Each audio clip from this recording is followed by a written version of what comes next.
Hello friends, welcome to Sugan's cookery. இன்னைக்கு நம்ம பார்க்க போகிறது கேஸ்ட் அயன் அப்படின்னு சொல்லக்கூடிய உருக்கு இரும்பு பாத்திரங்களை எப்படி நம்ம வீட்டில் பராமரிக்கிறது அப்படிங்கிறத பற்றி தான் பார்க்க போகிறோம். வாங்க எப்படின்னு பார்க்கலாம்.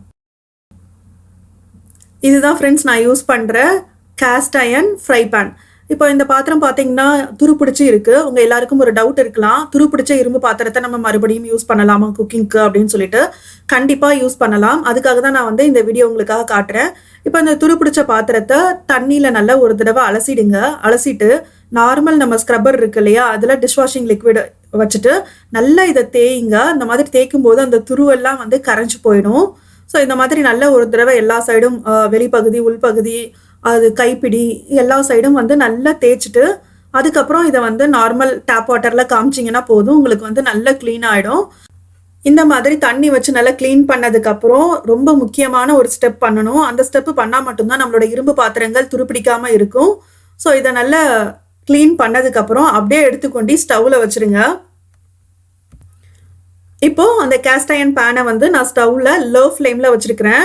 ஏன் வச்சுருக்கேன் அப்படின்னு கேட்டிங்கன்னா, நம்ம பாத்திரத்தை விளக்கிட்டு அதில் இருக்கிற தண்ணி இருக்குது இல்லையா, அந்த தண்ணியை நல்லா தொடச்சிடணும்.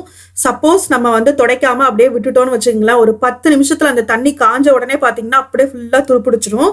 ஸோ அதுக்காக தான் நம்ம விளக்குன உடனே நம்ம ஸ்டவ்வில் வச்சுட்டு அந்த எக்ஸ்ட்ரா தண்ணி இருக்கு இல்லையா, அதெல்லாம் ஒரு காட்டன் துணியோ இல்லை ஒரு டிஷ்யூ பேப்பரோ வச்சு நல்லா தொடச்சிடுங்க. இந்த மாதிரி தொடச்சிட்டிங்கன்னா உங்களுக்கு துருவே பிடிக்காது, ரொம்ப நல்லா இருக்கும்.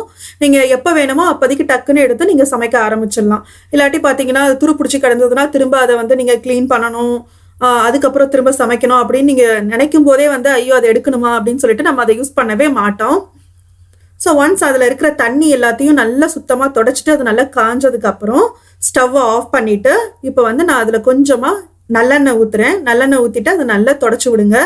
அதாவது அந்த எண்ணெய் எல்லா பக்கமும் படுற மாதிரி நல்லா ஸ்ப்ரெட் பண்ணி விட்டுருங்க.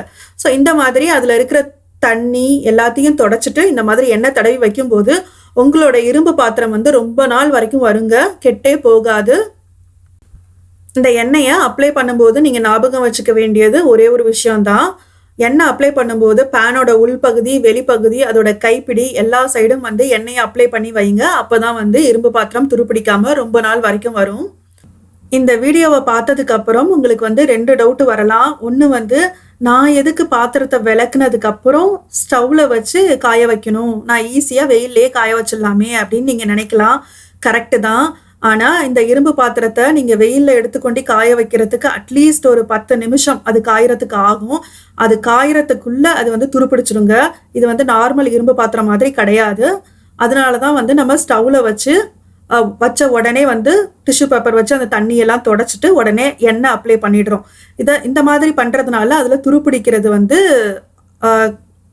தடுக்க முடியும். ஸோ அதுக்காக தான் இந்த மாதிரி பண்ணுறோம். அடுத்தது 2வது கொஷின், நான் எதுக்கு இவ்வளோ கஷ்டப்பட்டு அந்த பேனை விளக்குன உடனே ஸ்டவ்வில் வச்சு அதில் இருக்கிற ஈரத்தை தொடச்சி அதுக்கப்புறம் எண்ணெய் அப்ளை பண்ணி யூஸ் பண்ணணுமா, அந்த அளவுக்கு இது வேர்த்தா அப்படின்னு நீங்கள் கேட்கலாம். கரெக்டுங்க. ஆனால் என்னோட பதில் கண்டிப்பாக அதை யூஸ் பண்ணலாம். அந்த அளவுக்கு அதில் ஹெல்த் பெனிஃபிட்ஸ் இருக்குது. ஜென்ரலாக லேடிஸ்க்கு பார்த்தீங்கன்னா ஹீமோக்ளோபின் கம்மியாகிறது, அதாவது ரத்தச்சோகை, அது ஜென்ரலாக எல்லா லேடிஸ்க்கும் இருக்கும். அது அவாய்ட் பண்ணுறதுக்கு ஒரு நல்ல வழி பார்த்தீங்கன்னா இந்த மாதிரி இரும்பு பாத்திரங்களில் நீங்கள் சமையல் பண்ணுறது.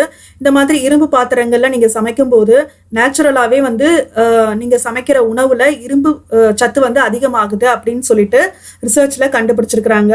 அதுக்காக தான் இப்போ எல்லாருமே இரும்பு பாத்திரங்களை யூஸ் பண்ணுங்க உங்கள் சமையலில் அப்படின்னு சொல்லிட்டு சொல்கிறாங்க. ஸோ அதுதான் ஒரு மெயின் காரணம். அடுத்தது பார்த்தீங்கன்னா இரும்பு பாத்திரங்களில் சமைக்கும்போது அந்த உணவோட டேஸ்ட்டே ரொம்ப டிஃப்ரெண்ட்டாக ரொம்ப நல்லா இருக்குங்க. அதுக்காகவும் நம்ம இதை யூஸ் பண்ணலாம்.